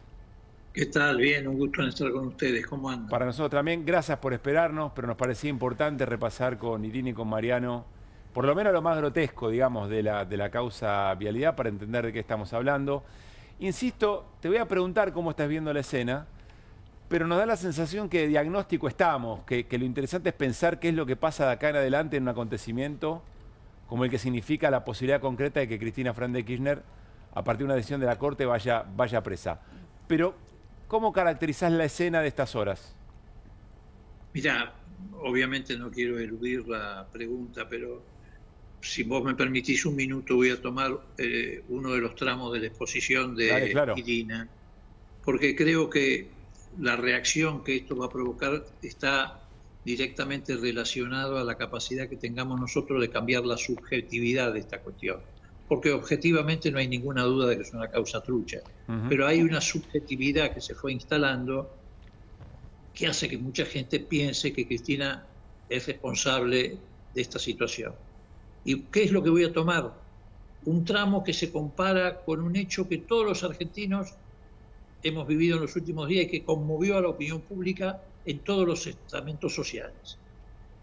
Cuando Irina cuenta que el presidente del tribunal, después de que se había iniciado el juicio oral, mucho después, casi al final, se descubre que era compinche del fiscal en un equipo de fútbol y que encima ese equipo de fútbol participaba de los campeonatos de la Quinta de los Abrojos de Macri, que es en definitiva el que impulsó la causa, o sea, el denunciante a través de Vialidad. Todos nos horrorizamos.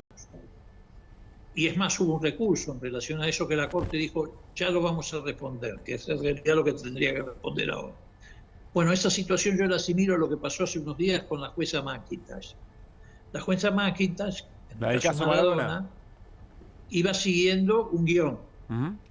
Ella ya tenía un contrato a través de una productora con una plataforma muy importante para pasar un documental sobre este juicio.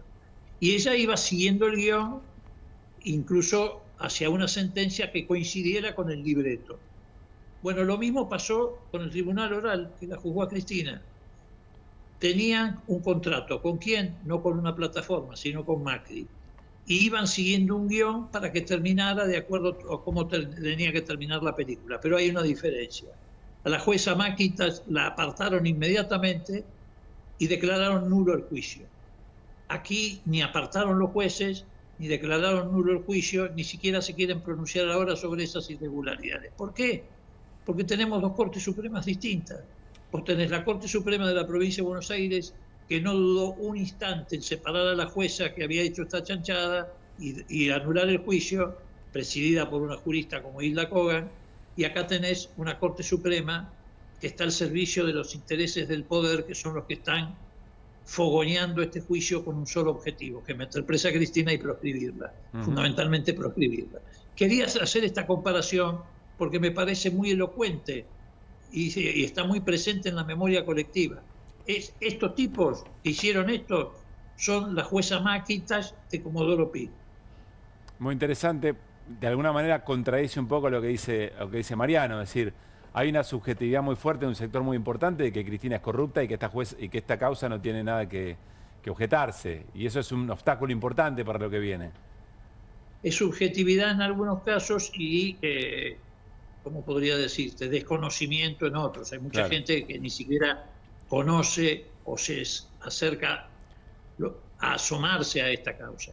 Ahora, ¿cómo va a reaccionar, o cómo está reaccionando, mejor, no cómo va a reaccionar, cómo está reaccionando el sistema político? Bueno, yo creo que está reaccionando bien, mucho mejor que antes en relación a estas cuestiones.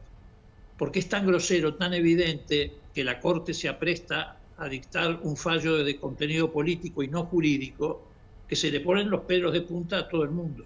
Pero ¿qué significa reaccionar? ¿Qué significa reaccionar bien, Leopoldo? ¿Significa que le hace pensar a la Corte qué es lo que tiene que hacer o que eventualmente si lo hace genera qué? ¿Qué tipo de situaciones te imaginás frente a una buena reacción, como vos decís, de la política o de ciertos sectores? A ver, hay pronunciamientos de incluso sectores políticos ajenos a Unión por la Patria, el kirchnerismo, el peronismo, como lo quieras llamar. El caso de Miriam Bregman, el caso de Lustó. Hace unos minutos leí un tuit de Ricardo Alfonsín, de Libres del Sur, que no participan ni van a participar de esta coalición política, pero que están alertando, junto con juristas de distinto pelaje y de distinto origen, la reacción internacional que se está encadenando. A nivel dirigencial la reacción es una buena reacción y yo creo que se va a ir incrementando.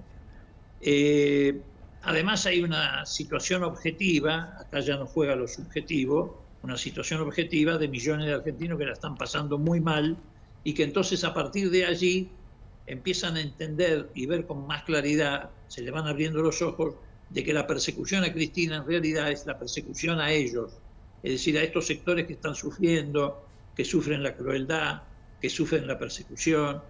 Entonces me parece que hay una identificación que se va produciendo entre la figura de Cristina como la que puede proteger a esa sociedad que está hoy a la intemperie y los que están en la intemperie.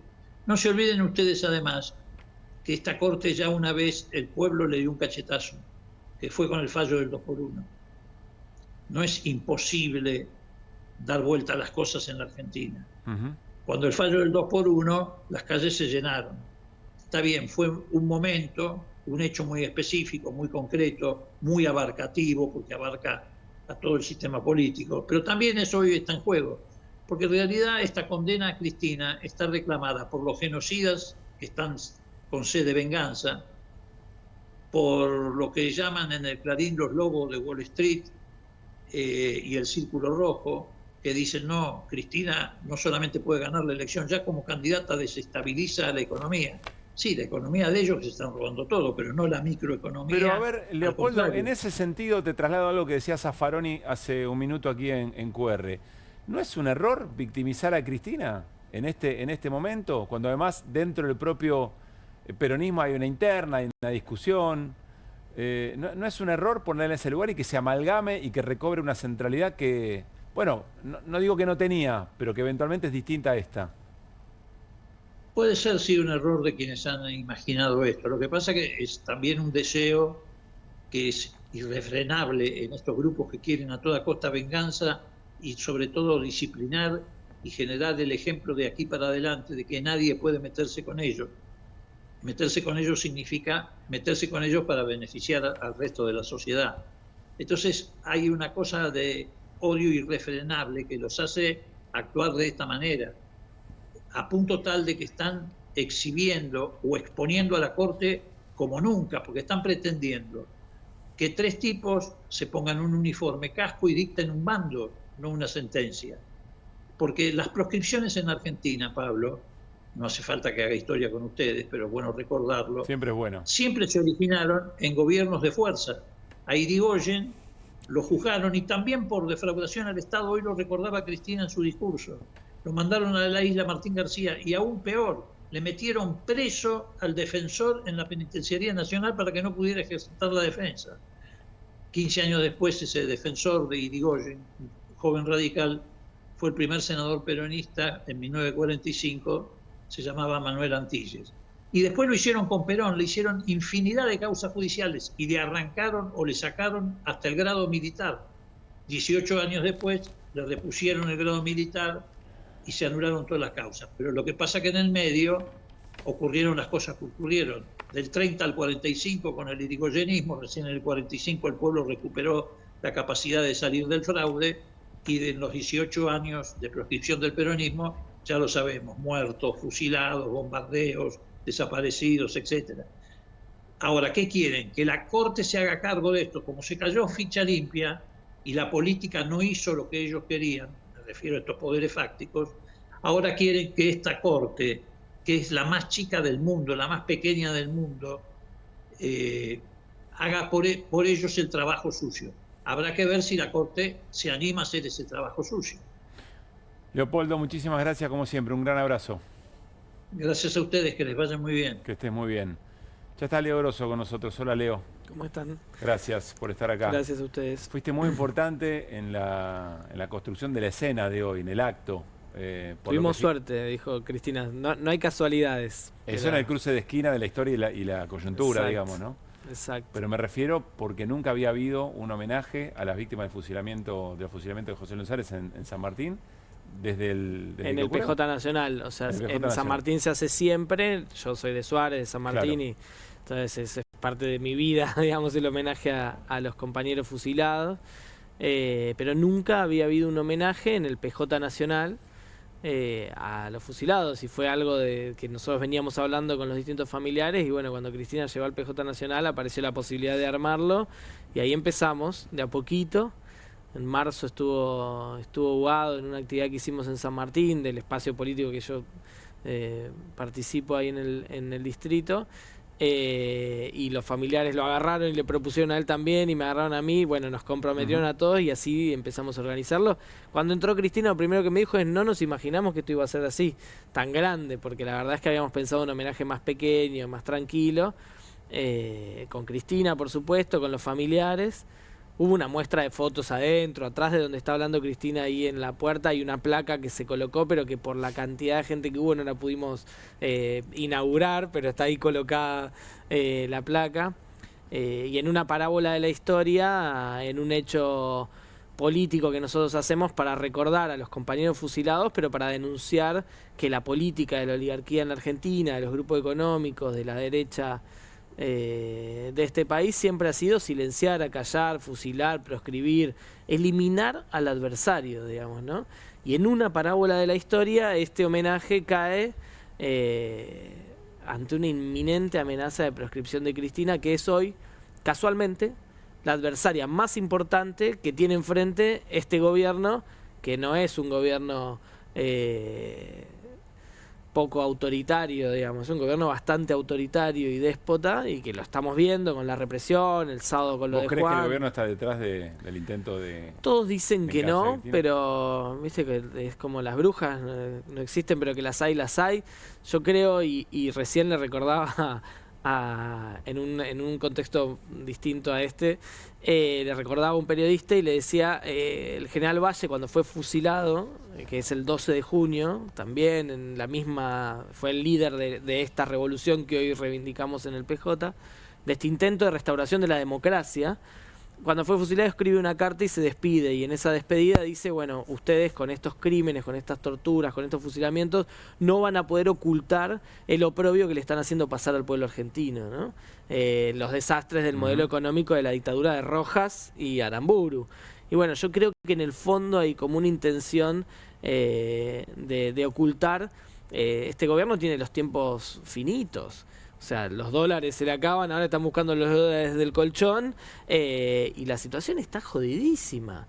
Y aunque ellos vengan a vendernos con todos los economistas liberales del planeta de que la inflación se estabilizó y la cosa está mejor, y hoy un periodista y un economista decía que hay una B corta de repunte económico. Yo no sé dónde viven esas personas, pero no es el mismo país donde vivo yo. Ahora, Leo, yo te escuché con atención cuando inauguraste el acto, y decías, bueno, de alguna manera siempre aparece, siempre el agua encuentra su cauce, digamos, ¿no?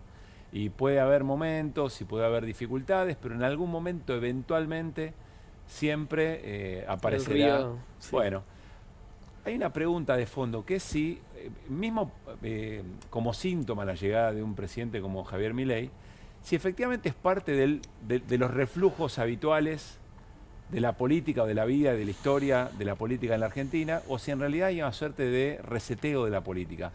Y las lecturas que se hacían o las dinámicas de la política histórica, pongamos la política del siglo XX, ya no corren más.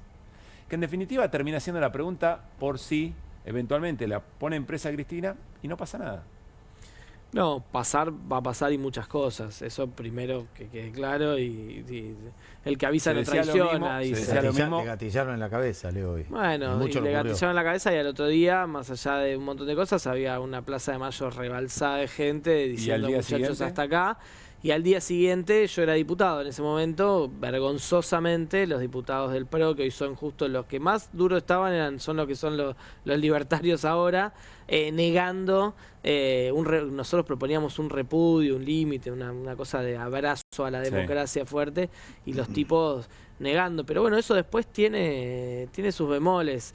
Yo creo que Milei es una cruza de cosas, de un gobierno nuestro que fracasó en muchos aspectos, de una situación más estructural del mundo, digamos, ¿no? De la economía capitalista global, de las plataformas, ¿no? La economía de plataformas, de la pandemia, la pauperización del trabajo, y un tercio de la clase trabajadora por afuera de los esquemas del trabajo tradicional, por lo tanto sin derechos, sin sindicatos, una cantidad de cosas que confluyen en este fenómeno nuevo, que es nuevo en la derecha.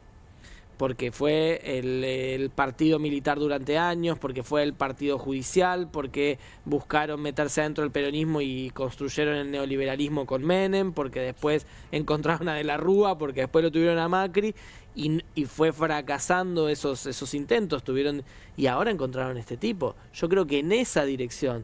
Después, por eso yo decía, el peronismo es como el río, el agua busca su cauce y sigue, nada lo puede detener. El peronismo, el pueblo, el peronismo no es más ni menos que la expresión popular del deseo de una mayoría importante de argentinos de que este país sea un lugar más justo, ¿no? Tiene distintos nombres, va a tener distintos nombres, decía Cristina hoy, y seguramente, pero siempre está, porque este pueblo conoció a la industria, porque este pueblo conoció a la clase media, porque este pueblo conoció al sistema científico-tecnológico, porque este pueblo es un pueblo que tuvo más derechos y que tiene más derechos y que vemos cómo todos los días nos lo van arrebatando. Entonces ahí hay una llave, ahí hay pero por eso clic. te pregunto, aún todo eso, ahí te doy, Mariano. Tranquilo. Pero vos tenés una sociedad mucho más individualista que antes, producto de una enorme cantidad de situaciones, pero evidentemente es así. Los debates públicos se dan a través de esto, emocionalidad, poco argumento, poca idea, gente que no tiene ganas de ir a votar, se vio también en las elecciones en Misiones. Las movilizaciones ocurren, pero los propios dirigentes gremiales te cuentan que a veces calculan mucho si convocar porque no saben cuánta gente van a juntar. Cuesta movilizar. Una CGT que te dice no hay clima de paro o que eventualmente está siempre calculando a ver si tiene sentido o no hacer una movilización. Hay que darle tiempo. La doctrina del shock, la teoría del shock, ¿no? Sí. El shock dura mientras terminas de entender qué está pasando. La estrategia de este gobierno es muy hábil en eso. Todos los días te va cambiando la jugada y construyendo un escenario distinto.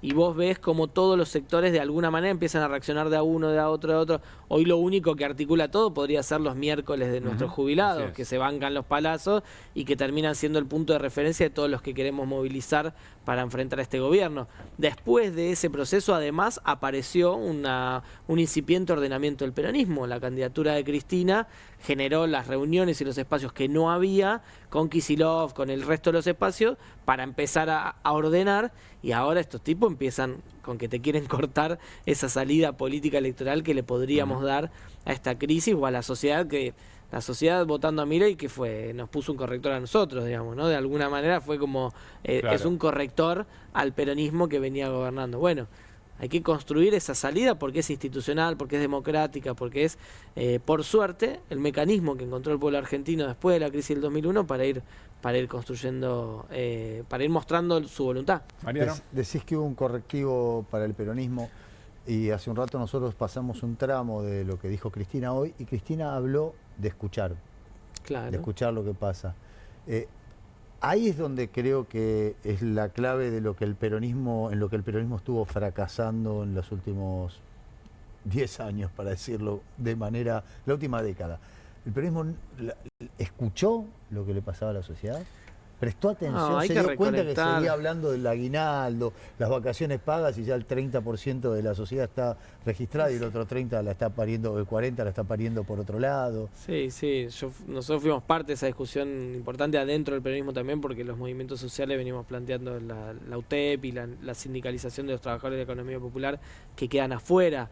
De eso hubo discusiones álgidas en el peronismo y muy interesantes porque todos aprendemos y crecemos un montón. Yo creo que por supuesto el campo popular tiene que reconectar con la sociedad, volver a representar, dice Cristina. Yo creo que para eso... ¿Cuál es la clave?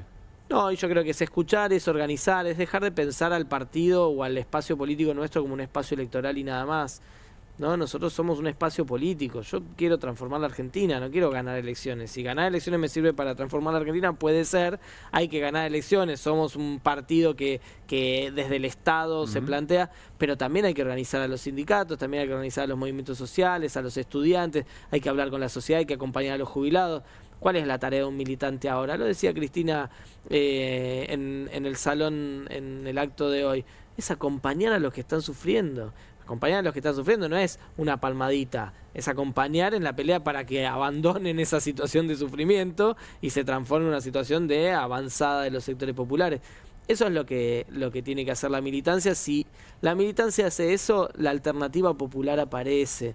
Porque yo insisto con esto, 70 años se cumplen, 69 de los fusilamientos, 70 de los bombardeos a Plaza de Mayo. Irigoyen hablaba recién, Leopoldo está más atrás.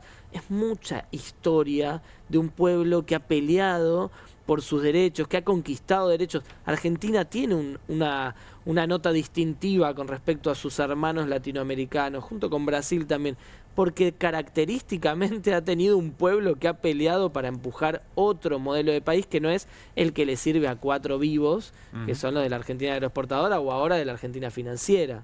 Leo, la última. ¿Cómo rediseña o cómo redefine esto la discusión que había entre Axel y Cristina? Yo creo que no es tiempo, o sea que... Pero eso está, no se lo puede... Sí, pero bueno, hay que dejar los egos de lado, hay que dejarlos reposar, la humildad... ¿Pero eso pasa solo? No, creo que es un acto consciente de la dirigencia. Yo hoy lo vi como un acto, un gesto importante, que estén ahí los dirigentes del espacio de la provincia, bancando a Cristina en este momento, en las buenas y en las malas mucho más. Nosotros tenemos que postergar algunos debates, dejar... Cristina lo dijo hoy también, ¿no? Esa idea de bueno, la unidad se construye, pero no primero yo y después construimos la unidad. La unidad se construye y todo el mundo cede un poquito, porque la unidad es una síntesis, siempre es una síntesis.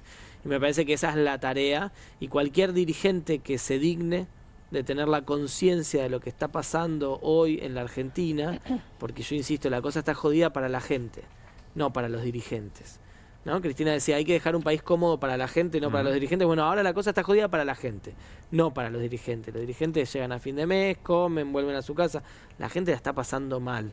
Y nosotros nos tenemos que poner de acuerdo y plantear una alternativa. Pero además, organizarnos para acompañar a los distintos sectores que son atacados permanentemente por este gobierno. Leo, gracias por haber venido. Gracias a ustedes. Antes de irnos a la tanda, Irina, hay información. Mañana hay una reunión en el PJ, ¿de quién?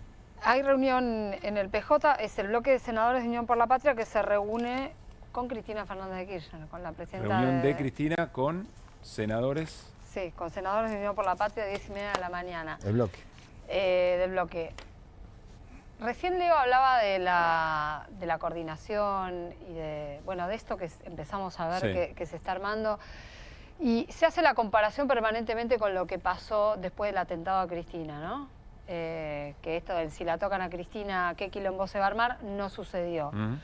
Era un momento muy distinto. Esta efervescencia que estamos viendo ahora, no, ni cerca ocurría en ese momento. El peronismo estaba desarmado, corregime si me equivoco. Pleno gobierno de Alberto Fernández. En las puertas de la casa de pleno Cristina. gobierno de Alberto Fernández, sí, pero recordemos la primera vez que Cristina fue a declarar ese día de lluvia. Había una multitud imposible. Pero eso fue en el 2016. Sí, pero estoy diciendo... En la casa de Cristina, en la previa, mientras se desarrollaba el juicio, en la previa, en la casa de Cristina... Había 14 personas. ¿Cuánto? 14. No estoy de acuerdo para nada. No, había un montón de gente. Repleto de gente, Mariano, por favor. ¿El día que le gatillan? Sí, no, ese día, pero ella volvía a su casa. Me refiero a las movilizaciones previas. En su casa. Sí, hubo grandes movilizaciones en su casa. Tampoco fueron... Que después el operativo de Horacio Rodríguez Larreta para tratar de despejar eso. Pero yo de lo que te hablo es más de una coordinación partidaria, que es creo que lo que se está tratando de organizar en este momento, que es el gran hueco que me parece que hay la gran falta de los últimos años. Sí, organización. El peronismo es organización. Y bueno, por eso. Pero en el momento en que le gatillan a Cristina, que intentan gatillarle, a pesar de que estaban esas movilizaciones, había una sensación de, por lo menos lo que yo reconstruí, lo que también percibí en ese momento... Bueno, la propia crisis del gobierno. Por eso, era la crisis del gobierno. Y la movilización que hubo, yo sé que es odioso lo que voy a decir, la movilización que hubo estuvo encauzada por Alberto Fernández, también para que no se le viniera en contra de la furia de la gente y de la militancia que estaba yendo a apoyar por esos días a Cristina. No, yo no tengo ninguna duda de lo que te estoy diciendo. Entonces, ¿cuántos políticos había arriba del escenario ese día? Ninguno. Habló Alejandra Darín. Sí. Entonces, era un momento muy distinto. Me parece que este escenario es otro y que lo que se está gestando puede llegar a ser algo diferente y que es una oportunidad. Cerramos acá el capítulo corte, situación judicial de Cristina Fernández de Kirchner. Vamos a ir a una tanda y al regresar nos vamos a meter en un tema sumamente interesante tiene que ver con las protestas por las políticas migratorias del presidente de los Estados Unidos, Donald Trump, en Los Ángeles. Lo que ha ocurrido durante el fin de semana con voces desde los Estados Unidos. Vamos a tratar de entender qué es lo que está pasando y bueno, por supuesto, cómo sigue una situación que hace mucho que no se veía en Estados Unidos, con la Guardia Nacional yendo a contramano de lo que quería el propio gobernador del estado donde se están desarrollando estas protestas. Tanda y estamos con ese tema. María es credinauta, Eduardo también, y Luis y Mercedes y Pablo son credinautas. Ellos y miles de argentinos formamos Banco Credicop. Y somos credinautas porque desde siempre creímos que es mejor hacerlo juntos y no hacerlo solos, porque somos cooperativos y solidarios, y porque sabemos que solo nos salvamos si lo hacemos entre todos. Ahora, hacete vos también credinauta. Movete a Credicop, movete a un banco distinto. Banco Credicop Cooperativo, la banca solidaria. Adrián Mercado te invita a Expo Industrias y Servicios 2025, el evento industrial del año, 19, 20 y 21 de agosto en La Rural, el punto de encuentro más destacado para la industria nacional e internacional. Invita a Adrián Mercado.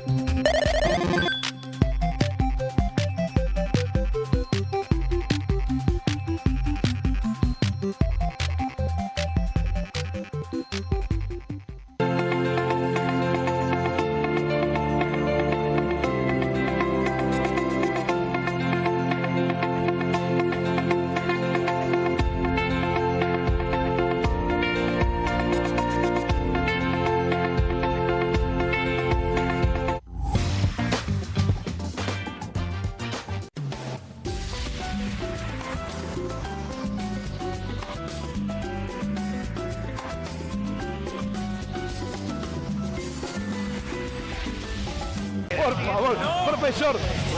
Silencio, silencio. ¿Te enteraste? Muy pronto llega a la pantalla de Bravo TV Peligro de Gol. Todo lo que pasa en el fútbol grande de la Argentina y del mundo en la pantalla de Bravo TV. Te esperamos. Basta. Bueno. Por Bravo TV. ¿El dolor de garganta arruinó tu día? Confía en Strepsils para darlo vuelta. Su doble efecto actúa de manera local, aliviando el dolor y la inflamación en tan solo 2 minutos. Y con un efecto duradero de hasta por 4 horas. Decile chau al dolor de garganta con Strepsils.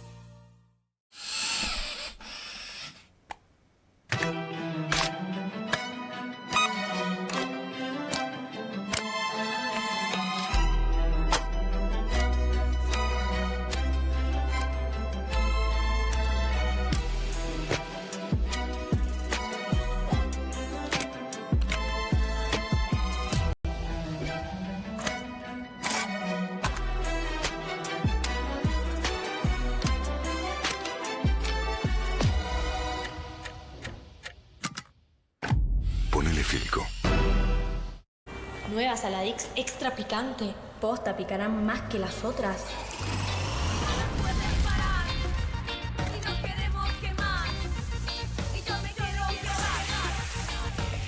Porque tus ganas de picante son imposibles de apagar.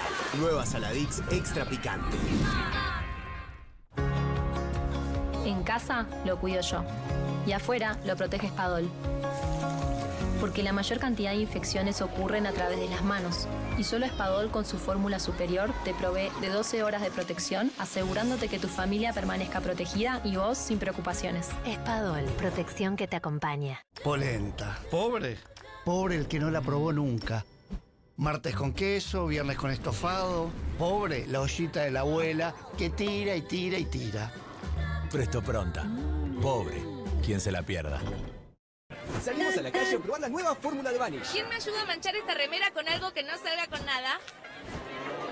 El detergente solo no va a ser suficiente. Vamos a agregar Vanish, incluso sin refregar. Este es el poder de la fórmula mejorada del nuevo Vanish. Elimina manchas casi imposibles, hasta la grasa. Animate al desafío y confía en Vanish. Que alguien traiga el postre, ¿no? Que alguien saque la cofler de la alacena, que me muero de ganas. Galletitas, bonobón y chococofre de mandejita copada. No te mueras de ganas de comer de postre las Choco Cookies de Kofler. 1, 2. Bueno, dale, arranca. ¡Pará! ¡Mike! ¿Van a hacer el video con el inodoro con manchas de sarro? Pero si siempre uso lavandina. Eso no lo remueve. ¿Por qué no probás limpiando con Harpic? Que llega a los rincones más difíciles, eliminando por completo el sarro y desinfectando. ¡Vamos! Para cualquier desafío que te dé el inodoro, nada mejor que Harpic.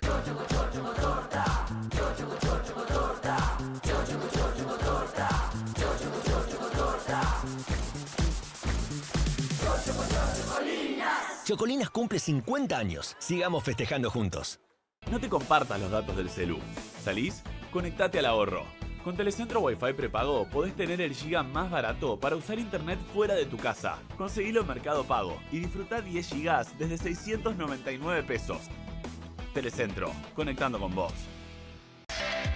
Estudia en la Facultad de Comunicación y en la mayor redacción de América. USBA, Universidad del Sur de Buenos Aires. La Universidad del Grupo Perfil. Licenciatura en Comunicación Periodística. Licenciatura en Comunicación Institucional.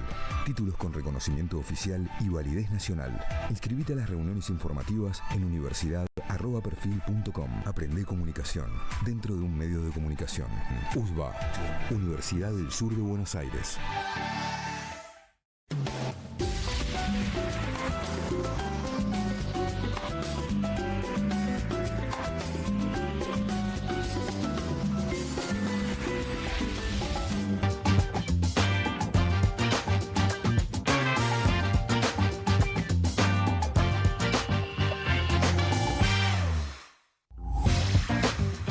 Vamos a mostrarle unas imágenes que, si no les decimos de dónde son, no tienen nada que envidiarle un miércoles en los alrededores del Congreso en la República Argentina. Es una colega australiana que está en la cobertura de todo lo que está ocurriendo alrededor de las protestas por las políticas migratorias del presidente Donald Trump de Estados Unidos en Los Ángeles. Presten atención. After hours of standing off, this situation has now rapidly deteriorated. The LAPD moving in on horseback, firing rubber bullets at protesters, moving them on through the heart of LA.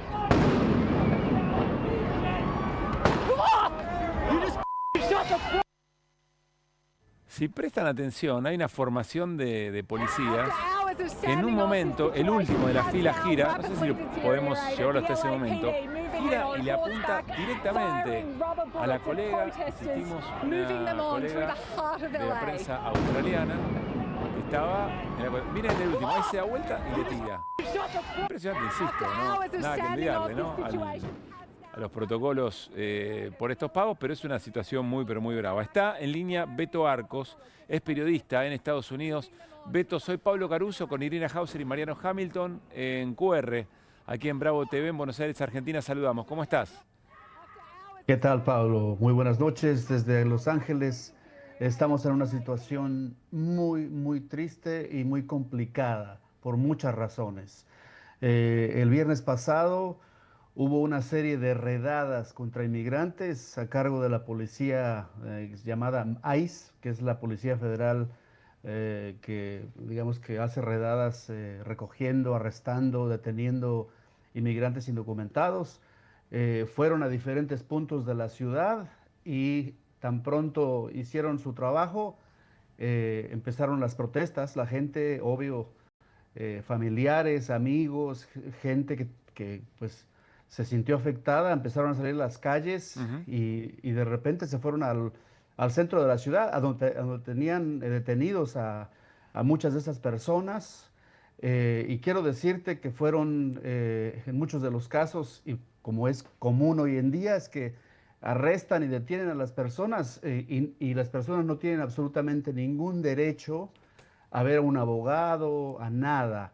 Y fueron recogieron en centros de trabajo, fueron al distrito de prendas de vestir, fueron también a escuelas. Imagínate a las escuelas. O sea, las sacan de las escuelas, las sacan de sus lugares de trabajo y después con destino de deportación.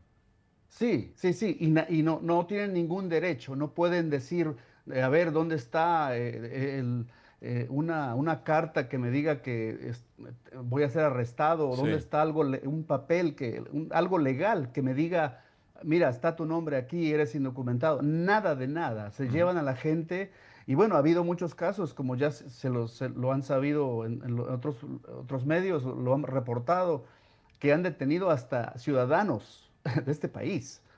Entonces es una cosa absolutamente irracional y la gente está saliendo a protestar. Entonces ha habido desde el viernes pasado en el centro de Los Ángeles protestas de todo tipo. Bueno, hay gente que va simplemente a protestar, a enfrentarse a la policía, a esta gente de los agentes federales, pero ha habido gente que también ha lanzado botellas y piedras y la policía y estos tipos federales han respondido con gas lacrimógeno, con balas de goma, y ha sido un enfrentamiento que llegó el momento en que el presidente del país decidió activar de manera ilegal, hay que decirlo, porque aquí el que tiene el deber de hacer este llamado a la Guardia Nacional es el gobernador.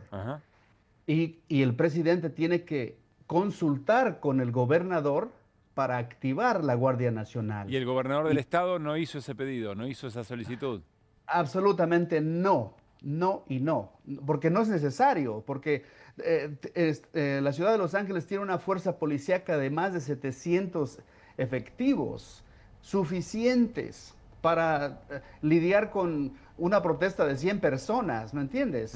Es decir, no era necesario la Guardia Nacional, y no solo eso, enviaron la Guardia Nacional 2,000 efectivos y también hoy enviaron a 700 marines. ¿Tú sabes qué es eso? Los 700 marines, que es que esta es gente que está preparada para ir a la guerra, no está preparada para ir a lidiar con civiles. Pero Beto, el ejército es parte de una fuerza armada, entiendo, corregime. Pregunta si habilita la Constitución estadounidense ese tipo de intervención sobre asuntos internos. Esto está violando la Constitución de este país, porque no hay el caso de disturbios. Cuando el gobernador llame al presidente a que ayude, porque han sucedido casos. Tuvimos aquí los disturbios de Los Ángeles en 1992, cuando había disturbios, pero eran cientos y cientos de personas, miles de personas que estaban robando, saqueos, y había quema de edificios, de casas. Era necesario que llamaran la Guardia Nacional para mantener un orden. Pero no estamos hablando de eso ahora. Estamos hablando de protestas te estoy diciendo, de 200, tal vez 300 personas en diferentes puntos de la ciudad en total. Claro. No son miles. Y Beto, pregunta, ¿qué grado de apoyo tienen estas políticas migratorias por parte de la población en general? Bueno, dependiendo del estado, porque estamos en California, y en California aquí ningún alcalde de ninguna ciudad del estado, que yo sepa, está apoyando estas redadas. Tanto San Francisco, las ciudades más grandes del estado, que son San Diego, la ciudad que está fronteriza con México, con Tijuana, la ciudad de Los Ángeles, la ciudad de San Francisco, de San José, ningún alcalde en esas tres grandes ciudades del estado ha apoyado esta política de migración. Desde luego que hay gente que sí lo apoya, sí hay gente que lo hace, pero la mayoría de la gente de las grandes ciudades no está de acuerdo con esta política. Estoy hablando de California. Sí. No puedo decir lo mismo de otros estados. Claro. Y bueno, Beto, la última pregunta, ¿y cuál es la situación ahora, en este momento? Bueno, en este momento acaban de llegar, hoy por la tarde, llegaron los marines de una base que está no muy lejos de aquí, a unas 3 horas, 2-3 horas de aquí de Los Ángeles. Llegaron 700 marines, además de los 2,000 de la Guardia Nacional. ¿Y qué van a hacer? La pregunta es, ¿qué van a hacer? Porque en realidad no tienen nada que hacer. Vamos, es probable, o sea, lo que está pasando es esto. Mira, y te voy a dar un contexto más grande todavía, que quiero que entiendas. El próximo 14 de junio es un día nacional de protesta en todo el país. Se ha organizado un día nacional así, equivalente al paro nacional que ustedes hicieron el 24 de enero del año pasado. Que, por cierto, yo estuve allá para cubrir ese paro nacional. Es algo así que se va a hacer el próximo sábado por una razón. ¿Eso es por las políticas del gobierno? Bueno, por sí, pero es porque ese día el presidente, es el cumpleaños del presidente y es también el día de la bandera de Estados Unidos. Ajá. Y lo que va a hacer en Washington, en la capital, va a hacer un desfile militar para sacar a relucir, a desplegar el poderío militar de este país. Eso no ha sucedido en este país, que yo tenga memoria. Bien. Entonces, la respuesta de la población a nivel nacional va a ser un día de protesta. Entonces, yo creo que esto también es una especie de ejercicio para lo que puede venir este próximo sábado. Bien, entiendo. No lo sabemos. Clarísimo, Beto. Vamos a seguir en contacto. Te molestaremos para ver cómo siguen las cosas. Nos interesa mucho, nos llama mucho la atención. Un gran abrazo. Muchas gracias, Pablo. Hasta pronto. Hasta pronto. Nos vamos a una tanda muy breve y tenemos más QR. Es Credinauta. Eduardo también. Y Luis y Mercedes y Pablo son Credinautas. Ellos y miles de argentinos formamos Banco Credicop. Y somos Credinautas porque desde siempre creímos que es mejor hacerlo juntos y no hacerlo solos. Porque somos cooperativos y solidarios. Y porque sabemos que solo nos salvamos si lo hacemos entre todos. Ahora, hacete vos también, Credinauta. Movete a Credicop. Movete a un banco distinto. Banco Credicop Cooperativo. La banca solidaria.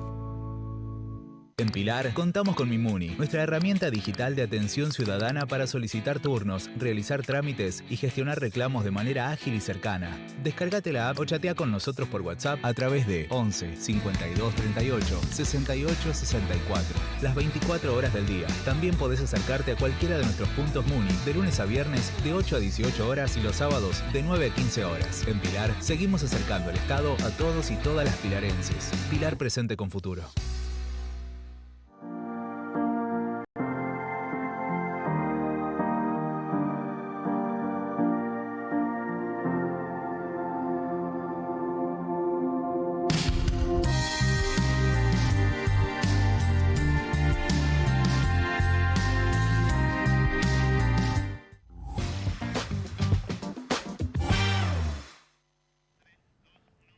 Bueno, muy bien, nos vamos a reencontrar.